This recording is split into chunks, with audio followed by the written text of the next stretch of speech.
ఇంతకుముందు మనం దీంట్లో నుండి చాలా విషయాలు నేర్చుకున్నాం. దేవుడు సూచక కార్యాలు, మహత్కార్యాలు చేసే దేవుడు మన జీవితాల్లో అని. క్షయమైన ఆహారము కొరకు కష్టపడొద్దు. ఎందుకంటే మనం దేవుని ఎందుకు స్తుతించామంటే అక్షయమైన ఆహారం దేవుడు మనకు అనుగ్రహించేవాడు. ఈరోజు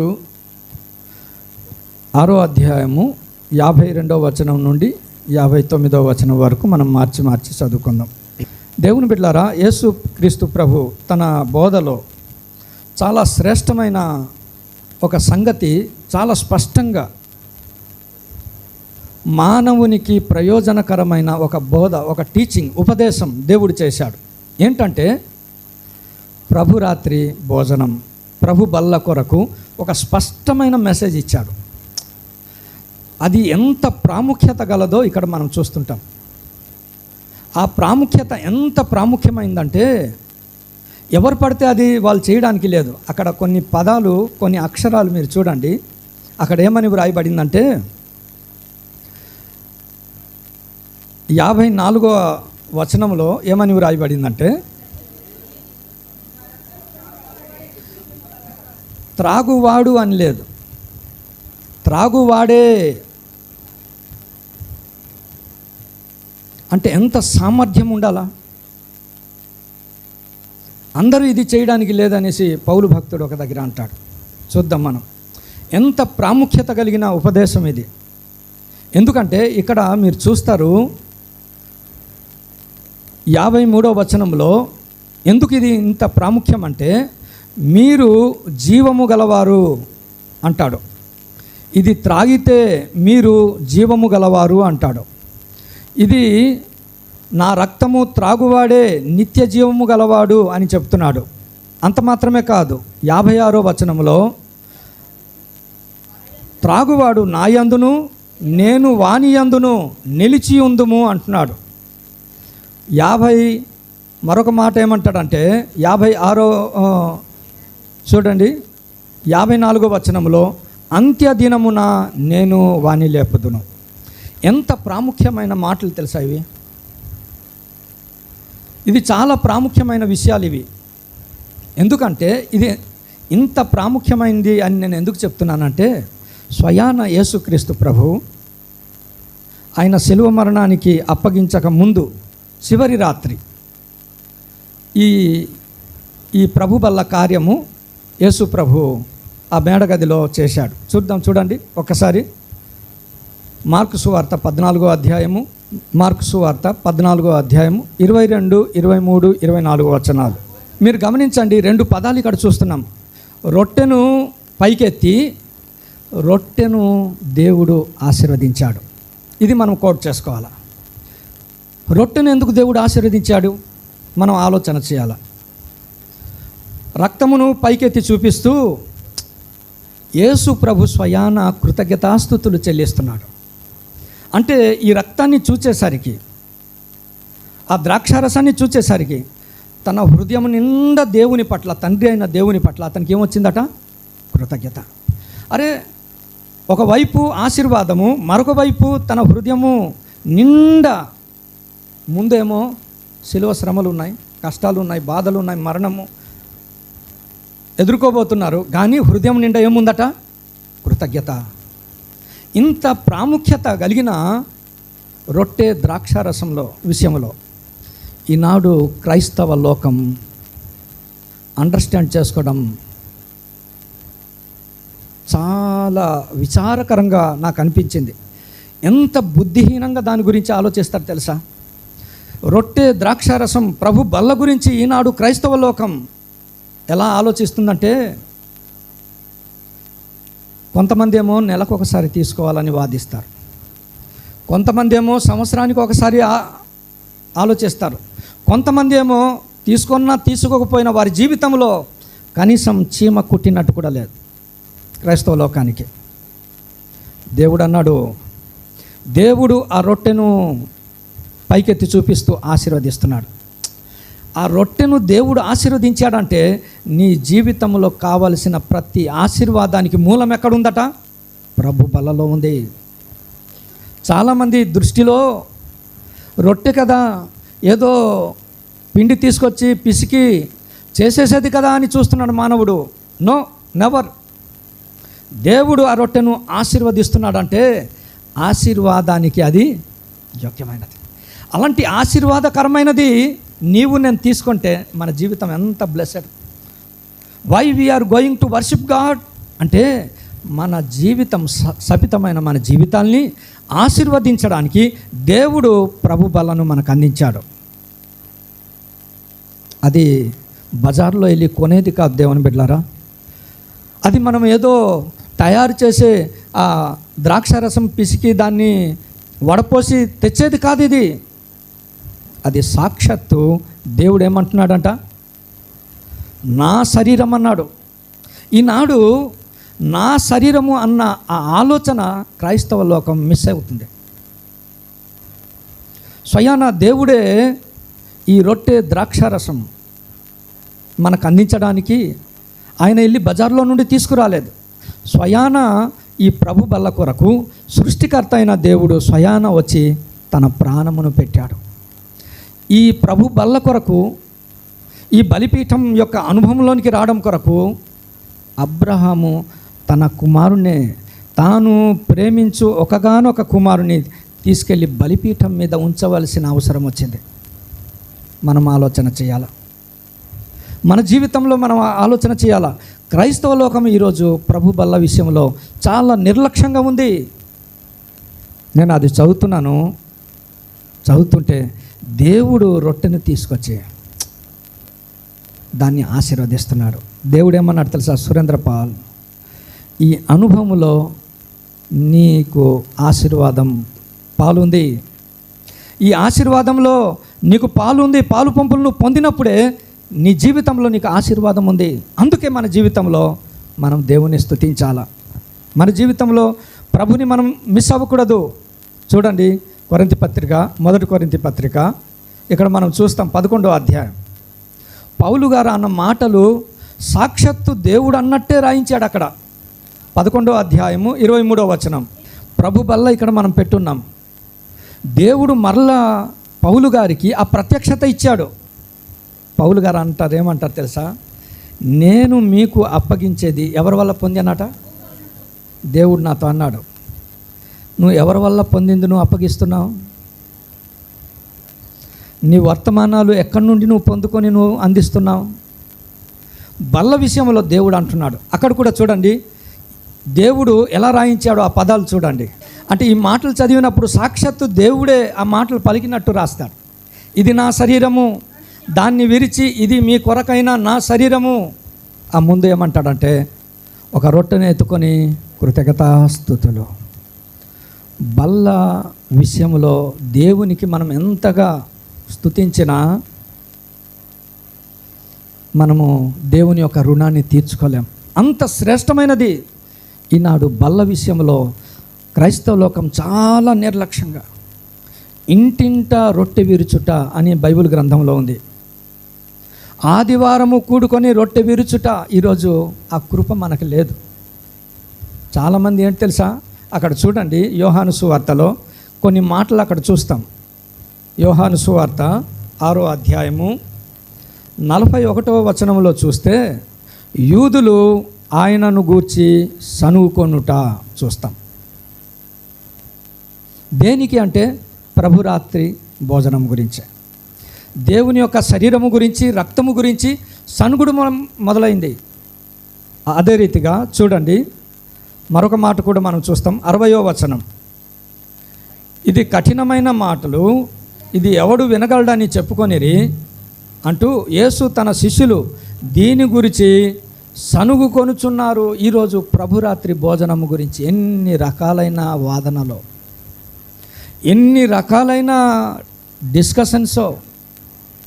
దేవుని బిడ్డలారా, మన జీవితాల్లో దేవుని యొక్క శరీరం, దేవుని యొక్క రక్తములో మన ఆశీర్వాదం దాగి ఉంది. అంత మాత్రమే కాదు, ఒక 3-4 విషయాలు చెప్పి నేను త్వరగా ముగిస్తాను. చూడండి, ఎందుకు ఇంత ఆశీర్వాదకరమైంది, ఎందుకు మనం ప్రభుని ఆరాధన చేయాలా, ప్రభువు యొక్క బల్లకి అంత ప్రయారిటీ దేవుడు ఎందుకు ఇచ్చాడు, దేవుడు దాన్ని ఎందుకు ఆశీర్వదించాడంటే, నంబర్ 1 చూడండి 53వ వచనం, 6వ అధ్యాయం యోహాను సువార్త 6వ అధ్యాయము. మీలో మీరు జీవము కలవారు కారు. ఒకవేళ దాన్ని మిస్ అయిపోయామంటే దేవుని దృష్టిలో we are dead people. That's all. దేవునితో మనకు సరి అయిన ఆ రిలేషన్, ఆ లైఫ్ లైన్ ఇంకా లేనట్టే. దీంట్లో పాలిభాగము మనం పొందడం ద్వారా, పాలిభాగస్థులంగా మారడం ద్వారా దేవుని యొక్క జీవము మనలో కనెక్ట్ అవుతుంది. మనల్ని బ్రతికించేది దేవుని యొక్క శరీరము, దేవుని యొక్క రక్తం. కోర్స్ దేవుని వాక్యం ద్వారా దేవుని యొక్క జీవం మనం పొందుకుంటాం. That is the primary standard. Yesu ప్రభునందు విశ్వాసం ఉంచుట ద్వారా మనకు దేవుని యొక్క జీవం వస్తుంది. మారు మనసు పొంది రక్షణ పొందడం ద్వారా దేవుని యొక్క జీవం మనం పొందుకుంటాం. That is the primary standard, elementary standard. అయితే అంత మాత్రమే కాదు, ఆత్మీయంగా మనం ఎదుగుదలకి దోహదపడేది ఏదైనా ఉందంటే ప్రభు వల్ల. ఇక్కడ అంటాడు, మీరు త్రాగితేనే కానీ. త్రాగని వాళ్ళు చాలామంది ఉన్నారు. అందుకే మన జీవితాల్లో నేర్చుకుందాం. నంబర్ 1, దీంట్లో పాలి భాగస్థులం అవ్వడం ద్వారా మనల్ని దినదినము జీవింపచేస్తాడు. ఒక మాట వ్రాయబడి ఉంటుంది చూడండి, సార్దీ సంఘం గురించి. ప్రకటన గ్రంథం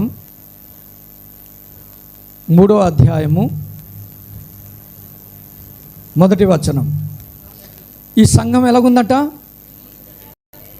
ఉన్నది కానీ నీవు మృతుడవే, దేవుని దృష్టిలో మృతతుల్యమైన సంఘం.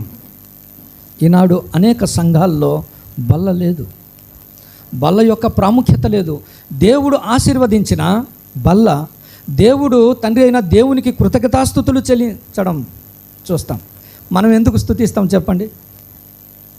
మనకు ఏదో ఒకటి జరిగితే మనం స్తుతిస్తాం. కానీ బల్లను దేవుడు ఇలా చూసి దేవునికి స్తుతించాడంటే ఎంత దేవుని యొక్క హృదయంలో ఎంత ఆనందమో, ఎంత మేలు జరిగిందో. ఆ మేలు ఏంటంటే నీవు నేను క్రీస్తులో మనం జీవం గలవారుగా మారిపోతాం.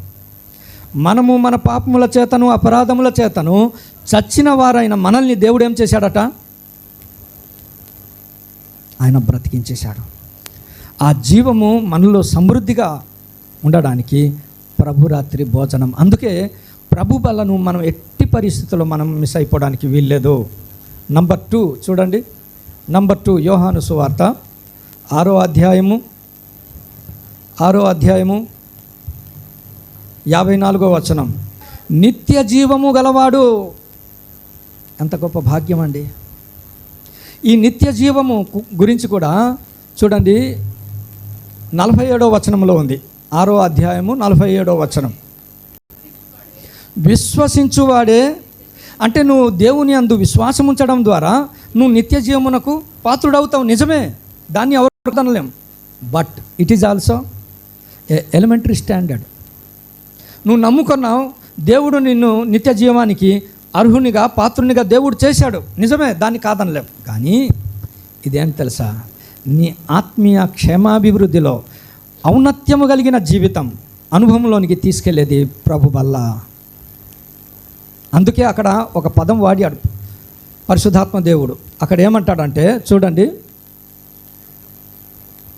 54వ వచనంలో, నా శరీరమును తిని నా రక్తము త్రాగువాడే. త్రాగువారు అనలేరు, త్రాగువాడే. పాస్ అయితేనే బాబు అంటే పాస్ అవ్వడానికి ఆలోచన చేయాలి. ఎందుకంటే ఎవడు పడితే ఆడు తిని త్రాగడానికి ఇది లేదు. మొదటి కొరింథీ పత్రిక దీని గురించి పరిశుద్ధాత్మ దేవుడు పౌలు గారి ద్వారా ఒక మంచి మాట వ్రాయించాడు. మన జీవితాల్లో ప్రభు బల్ల యొక్క ఆవశ్యకత గురించి మనం నేర్చుకుంటున్నాం. ఆశీర్వాదం గురించి మనం నేర్చుకుంటున్నాం. 11వ అధ్యాయము ఇక్కడ ఒక మాట వ్రాయబడి ఉంటుంది. అంటే ఎంత ప్రికాషన్స్ తీసుకోవాలి. ప్రభు యొక్క బల్ల దీవెనకరమైంది. ప్రభు యొక్క బల్ల మనకు జీవాన్ని ఇచ్చేది. ప్రభు యొక్క బల్ల నిత్య జీవములో నిత్యము ప్రభుతో మనం ఉండేది. ఇంత ఉపయోగపడేది పౌలు గారు ఏమంటాడంట, అయోగ్యముగా ఎవడైనా ఒకవేళ. అందుకే ప్రభు వాళ్ళకు ముందు ఒక మెసేజ్ ఎందుకు ఉంటుందట, మనల్ని మనం పరీక్షించుకోవడానికి. అయోగ్యముగా అయితే ఎవడు యోగ్యుడు, ఎవడట యోగ్యుడు? చూడండి, దేవుని వాక్యమే దానికి జవాబు. ఎవరు యోగ్యుడు అంటే ఒక మాట వ్రాయి ఉంటారు, ప్రభువు మెచ్చుకొను వాడే. 2 కొరింథీ పత్రిక 10వ అధ్యాయము. ప్రభువు మెచ్చుకొను వాడు యోగ్యుడు. ఇప్పుడు మనం ఆలోచన చేయాలి. ఈ వారమంతా ప్రభు కోసం మనం బ్రతికాం. ఏం మెచ్చుకున్నాడు చెప్పండి? మనమే. ప్రభు మెచ్చుకొను వాడు. సభాసని మనం మెచ్చుకుంటాం కదా. నేను నా చిన్న కొడుకు, మీరు అందరూ ప్రార్థన చేశారు, అద్భుతమైన జవాబు దేవుడు ఇచ్చాడు, విజయం ఇచ్చాడు. సభాసని మా డేవిడ్ ఇంతకుముందు నేను మెచ్చుకుంటే ఒక వీడియో పెట్టాడు. మెచ్చుకుంటే ఒక వీడియో, మెచ్చుకోకపోతే ఎలా వీడియో ఉంటుంది అనేది ఒకటి పెట్టాడు వాట్సాప్లో. ప్రభువు మెచ్చుకొనుట, ఒక వ్యక్తిని ప్రభువు మెచ్చుకొనుట. నిన్న తమ్ముడు వాక్యం చెప్తూ, దావీదు తన కష్టకాలములో, తన కష్టాల్లో, బాధల్లో, ఎంతో వేదనతో తన కుమారుని ద్వారా పోయే ఆ మరణ భయం నుండి తప్పించుకోవడానికి ఆయన దూరం వెళ్తే, అహితోపేలు యొక్క కుతంత్రముల నుండి కాపాడుమని ప్రార్థన చేసినప్పుడు హూషై అనే ఒక అతను వస్తాడు. అతని గురించి వ్రాయబడింది. సమాధానము, దావీదుకి సమాధానం ఇచ్చినవాడు, తెచ్చినవాడు ఎవడట? అతన్ని మెచ్చుకుంటున్నాడు. ఇంతకుముందు మీకు చెప్పాను, అబెద్మెలకు నీవు నమ్ముకొంటివి. ఇది దేవుడు మెచ్చుకున్న స్టేట్మెంట్. దానియేలు, నీవు నాకు బహుప్రియుడవు. దావీదు నా హృదయానుసారుడు. ఇవి ప్రభు మెచ్చుకునేది. దేవుడు మెచ్చుకునే జీవితం ప్రభు వల్లలో మనకు ఉండాలి. మనకు మనం మెచ్చుకోవడం కాదు, ప్రభు చేత మెప్పు పొందువాడు యోగ్యుడు. అయోగ్యత మనకు ఉండడానికి వీల్లేదు. ప్రార్థనలో మెచ్చుకుంటున్నాడా దేవుడు? సహవాసం విషయంలో మెచ్చుకుంటున్నాడా? చర్చిలకి మనం సంఘానికి వచ్చు విషయంలో చవాస్. తిమోతి గురించి ఒక మాట వ్రాయబడింది చూడండి, ఏమని దేవుడు రాయించాడంటే, అపోస్తలుల 16వ అధ్యాయము 1-2 వచనాలు. అపోస్తల కార్యములు 16వ అధ్యాయము. అక్కడ తిమోతి అను ఒక శిష్యుడు ఉండెను. తండ్రి గ్రీసు దేశస్థుడు. చదువుంచండి.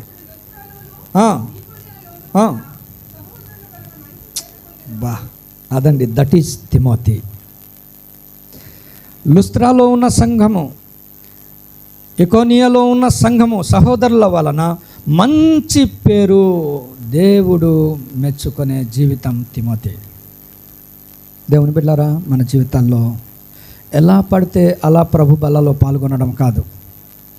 ఈ నిత్య జీవం గురించి దేవుని వాక్యంలో వ్రాయబడింది. మీరు చూడండి, జస్ట్ గుర్తుపెట్టుకోండి. నిత్య జీవము పొందుటకు నేను ఏం చేయాలని ఒక యవ్వనస్తుడు, మత్తయి సువార్త 19వ అధ్యాయం 16వ వచనంలో ఆ ఒక్క వచనం చదవండి, స్టేట్మెంట్లో అలాగ జస్ట్.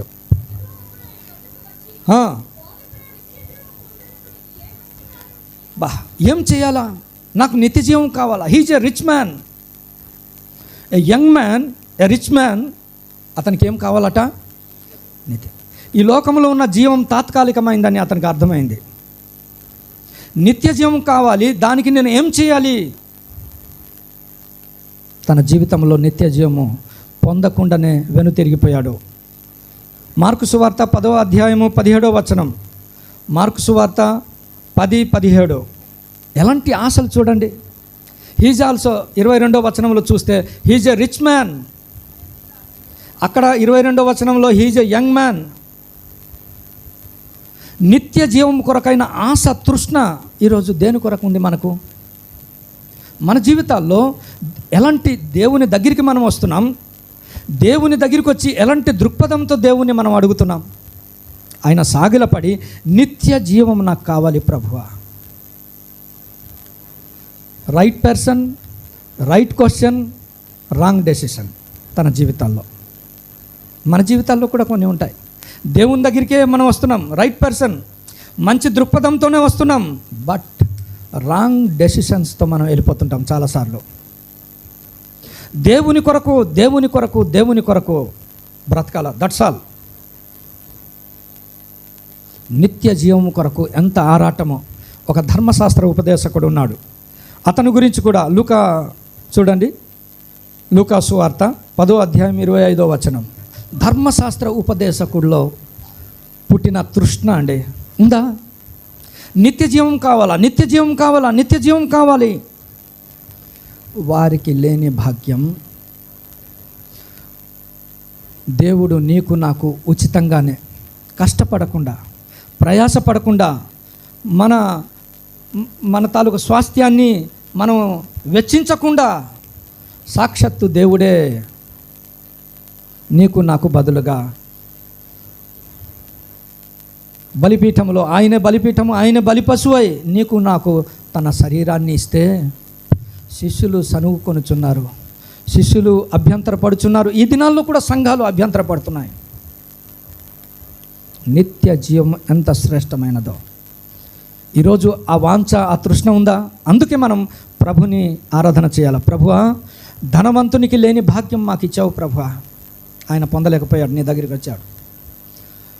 యవనస్తుడు నీ దగ్గరికి వచ్చాడు, పరుగు పరుగున వచ్చాడట. చూడండి, వారికి లేని నిత్య జీవం నీకు నాకు దేవుడు ఇచ్చాడు. ధర్మశాస్త్ర ఉపదేశకుడు తన ప్రయత్నం వలన, తన పరిచర్య వలన ఎక్కడో ఒక లేమి, ఒక లోటు కనిపించింది. అలాంటి వారికి లేని భాగ్యం దేవుడు నీకు నాకు ఇచ్చాడు. నిత్య జీవమును దేవుడు మనకిచ్చాడు. అందుకే మనం ప్రభుని ఆరాధన చేయాల. దీని వెనకాల ప్రభు యొక్క ప్రయాస మనం గమనించాలి. దీన్ని మనం నిర్లక్ష్యం చేయడానికి వీల్లేదు దేవుని బిడ్డలారా. అందుకే ప్రభు బల్లను ఎట్టి పరిస్థితుల్లో, at any cost, don't miss it. మన జీవితాల్లో సాక్షాత్తు దేవుడే దాన్ని ఆశీర్వదించను అని వ్రాయబడింది. సాక్షాత్తు దేవుడే కృతజ్ఞతతో నిండి దేవుణ్ణి స్తుతించిన దాఖలాలు చూస్తున్నాం. పౌలు అంటాడు, ఇది నాకు అప్పగింపబడినది, ప్రభు వలన పొంది తిని. ప్రభు వలన పొందింది మనకు దేవుడిచ్చాడు. ఈరోజు మనకు సంఘములో ఒక క్రమంగా దేవుడే పెట్టాడు. మనుషుల ప్రయత్నం వల్ల కాదు, అంత మాత్రమే కాదు. ఎందుకు మనం ప్రభుని ఆరాధన చేయాలంటే, ఈ మాట చదివినప్పుడు నాకు ఎంత సంతోషమో. రాత్రి నేను చాలా ఆనందించాను. చూడండి, యోహాను సువార్త 1, నా శరీరము తిని త్రాగువాడు జీవము గలవాడు. ప్రభులో జీవించే బిడ్డగా దేవుడు నిన్ను చేస్తాడు. 2, నా శరీరము తిని నా రక్తము త్రాగువాడు నిత్య జీవము గలవాడు. 3, చూడండి 53వ వచనం, 6వ అధ్యాయము 54 చదవండాక. అంత్య దినమున నేను వాణ్ణి లేపుదును. ఎప్పుడైనా ఆలోచన చేసావా? నిన్ను అంత్య దినమున లేపగలిగిన అనుభవము ఏదైనా నీకు ఇచ్చేది ఉందంటే ప్రభు బల్ల. ఎందుకు దేవుడు దాన్ని ఆశీర్వదించాడు తెలుసా? ఎందుకు దేవుని యొక్క హృదయం కృతజ్ఞతతో నిండిపోయింది తెలుసా? 1 day is the day of resurrection. అంత్య దినము అది ఏంటి తెలుసా? పునరుత్థాన దినం. ఆ రోజు నువ్వు మిస్ అయిపోతే నో మోర్ రిజరక్షన్. కడమ మృతులు ఉన్నారు అప్పటికే. ఫస్ట్ రిజరక్షన్కి, సెకండ్ రిజరక్షన్కి ఎన్ని సంవత్సరాలు తెలుసా? 1000 సంవత్సరాలు స్కిప్ అయిపోద్ది అంతే. నిత్య తీర్పులోనికి వెళ్ళిపోతాం. అంత ప్రమాదకరమైంది. అందుకే ఆ వచనం ఎంత చక్కగా పరిశుద్ధాత్మ దేవుడు రాశాడు చూడండి. ప్రకటన గ్రంథం ప్రభు బల్ల యొక్క విశేషము, ప్రాముఖ్యత ఎంత గొప్పదో స్వయాన ప్రభుయే చెప్తే ఈనాడు చాలామందికి ఎన్నో రకాలైన అభ్యంతరాలు, ఎన్నో రకాలైన వాదనలు. దేవుని లేఖనాల్లో ఉన్నది ఉన్నట్టు, ఉన్నది నమ్మలేకపోతున్నారు. లేని వాటిని నమ్మడానికి ప్రయత్నం చేసే లోకంలో ఉంటున్నాం, జీవిస్తున్నాం. వాక్యంలో లేనివి దాన్ని దృఢంగా పట్టుకొని వాదిస్తున్నారు. ఉన్నది ఇది కదా అంటే దాన్ని నమ్మలేని పరిస్థితిలో దుష్టుడు క్రైస్తవ లోకాన్ని మోసం చేస్తూ ఉంది. ఇక్కడ చూడండి 20వ అధ్యాయం మీరు చూస్తే 4వ వచనం నుండి 6వ వచనంలోనికి మనం చదివితే అక్కడ ఒక మాట ఉంటుంది చూడండి. 6వ వచనం, ఇదియే మొదటి పునరుత్థానము, ఈ మొదటి పునరుత్థానములో పాలుగలవారు ధన్యులను. అంతే, ఏ హోలీ పీపుల్, వాళ్ళు పరిశుద్ధులు. ఎవడైతే ఆ పునరుత్థానంలో మిస్ అయిపోయారో దేవుడు వాళ్ళని పరిశుద్ధులుగా ఎంచడు. వాళ్ళు ధన్యులు, ధన్యులు అంటే దేవుని భాషలో దే ఆర్ బ్లెస్సెడ్. ఇక్కడ చదివినప్పుడు నాకు దేవుడు ఆ వచనం గుర్తు చేశాడు. అంత్య దినమున నిన్ను లేపగలిగే అనుభవం ఏదైనా ఉందంటే బల్ల, ఎలా మనం మర్చిపోతాం? ఎలా దాన్ని స్కిప్ అయ్యి వెళ్ళిపోతాం? దాని గురించి ఆలోచించని సంఘాలు ఉన్నాయి. సాక్షాత్తు దేవుడు అంటాడు, ఇది నా శరీరము, ఇది నా రక్తం, దీన్ని తినువాడు జీవం గలవాడు, దీన్ని త్రాగువాడు నిత్య జీవం గలవాడు, అంత్య నేను లేపుతానన్నాడు. మనం అందుకే ప్రభువా, క్రైస్తవ లోకానికి ఒకే ఒక నిరీక్షణ, అదేంటట? పునరుత్థానం. శుభప్రదమైన నిరీక్షణ ఏమైనా ఉందంటే అదేంటంట? ఒక దినం మనకుంది ఈ లోకంలో కష్టాలు బాధలు. అందుకే ఆ 20వ వచనంలో ఎలాంటి అది చదవండి చూడండి. ప్రకటన గ్రంథం 20వ అధ్యాయము 4వ వచనం, అంతటి సింహాసనమును చూచి తిని అధికారము ఇయ్యబడెను. వారు ఎలాంటి వారంటే ఇక్కడ చూడండి, కడమ మృతులు. వాళ్ళు ఎవరు తెలుసా? భూమి ఆదాముతో మొదలుకొని మొదటి పునరుత్థానం అయ్యే వరకు ఉన్న పరిశుద్ధులందరూ వాళ్ళేమో లేపబడతారు. ఆ దినాల్లో ఉన్న పాపులు మాత్రము కడమ మృతులు అన్నాడు. కడమ మృతులు ఎవరట? ఆదాము మొదలుకొని యేసు ప్రభు యొక్క ఆ డే ఆఫ్ రిజరక్షన్ వరకు ఉన్న పాపుల్ని దేవుడు ఏమన్నాడట? కడమ మృతులు. వారు ఇంకా బ్రతకరంతే. వారికి తీర్పు పునరుత్థానమే ఉంటుంది. రెండు, ఒకటి జీవ పునరుత్థానము, ఒకటి రెండవది తీర్పు పునరుత్థానం. ప్రభు బల్ల గురించి స్వయాన యేసు ప్రభు ఇచ్చిన స్టేట్మెంట్, నేను వానిని అంత్య దినమున లేపుతాను. అయ్యో, నీకు మరణములో నుండి జీవము పొందుకొని మహిమ దేహముతో లేపగలిగే అనుభవం నువ్వు ఎలా మిస్ అవుతావు? అందుకే మనం దేవుని స్తుతించాలి. ప్రభువా, అబ్రహాములాగా నేను ప్రేమించు వాటిని బలిపీఠంలో పెట్టకముందు క్రీస్తు ద్వారా నాకు ఈ అనుభవం ఇచ్చావు ప్రభువా. అందుకే నిన్ను స్తుతిస్తున్నానని మనం ఆరాధన చేయాలి. యోహాను సువార్త 6వ అధ్యాయము. ఇది మనల్ని ఏం చేస్తుందట? నాయందు ఎవరైతే నా శరీరము తిని నా రక్తము త్రాగుతాడో అతను నాయందును నేను వాని యందును.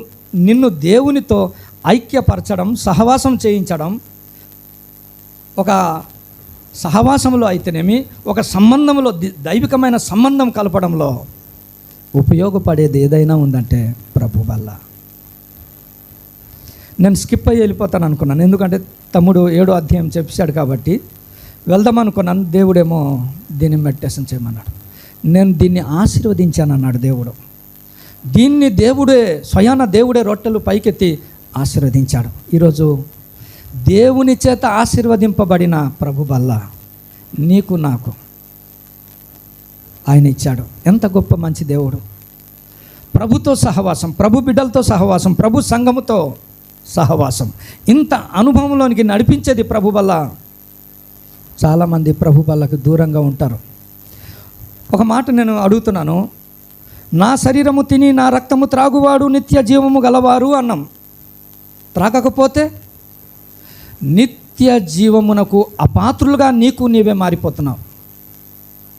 త్రాగుతే నిత్య జీవం అన్నాడు, త్రాగుతే నువ్వు లేపబడతావు అన్నాడు, త్రాగుతే నాతో సహవాసం అన్నాడు. ఒకవేళ త్రాగకపోతే, తినకపోతే యువర్ ఎ కర్సడ్ మ్యాన్.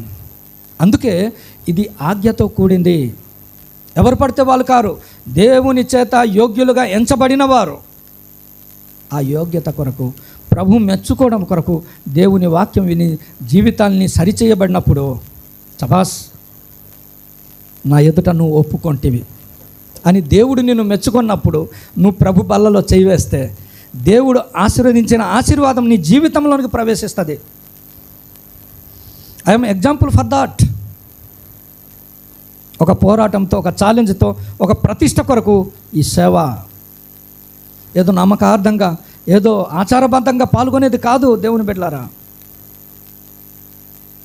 మన జీవితాల్లో మనం నేర్చుకోవాలా. దీంట్లో ఆజ్ఞ ఉంది, దీని యొక్క అవసరత ఎంతో దేవుని వాక్యంలో వ్రాయబడింది. దీంట్లో ఆశీర్వాదం కూడా ఉంది. ఆజ్ఞను ఇచ్చాడు, దీని యొక్క ఆవశ్యకతను మనకు చెప్పాడు. దీంట్లో ఉన్న ఆశీర్వాదాన్ని ఇచ్చిన ఆ దేవుని ఒకరి తర్వాత ఒకరు త్వరగా ఆరాధన చేద్దాం. అట్టి కృప దేవుడు మనందరికీ దయచేయునుగాక. ఆమేన్.